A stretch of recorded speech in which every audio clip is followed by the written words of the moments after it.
اور کسی بھی چیز کا خرچہ ہوا ہے، نہ ہمارے قائدین کے یہاں تک پہنچنے میں ملک قوم کی کوئی چیز صرف ہوئی ہے۔ جب ہم ملک کے اوپر بوجھ نہیں ہے تو قوم کے اوپر سب سے بڑا بوجھ تو یہ بیٹھے ہوئے بدماش اور عیاش اور کماش ہیں، جنہوں نے ملک کو لوٹ کر کھا لیا ہے، قوم کا خون پسینہ چوس لیا ہے، اور جناب اس سے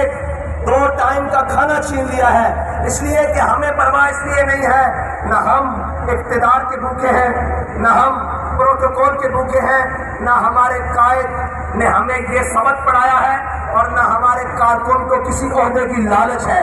ہم تو اس نیت سے آئے ہیں کہ 70 سال سے اس قوم کو لوٹنے والوں، 70 سال سے اس قوم کے حق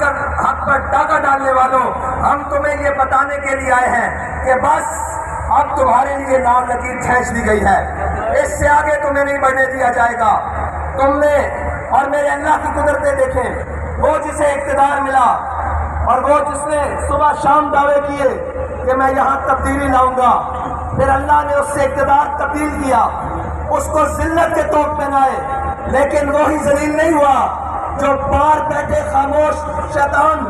خاموش تماشائی بنے رہے۔ حضور سید عالم صلی اللہ علیہ وسلم کی عزت کے مسئلے پر، حضور سید عالم صلی اللہ علیہ وسلم کی ناموس کے مسئلے پر جو خاموش تماشائی بنے رہے، اللہ نے انہیں بھی اقتدار میں لا کر ذلت کے سارے طوق پہنا دیے ہیں، اور یہ بتایا ہے کہ عزت اسی کی رہے گی جو میرے آقا کریم اور میرے نبی کی عزت کی بات کرے گا، اور جو حضور کی عزت کے پرچم کو بلند کرے گا، عزت اسی کی ہوگی، اور انشاءاللہ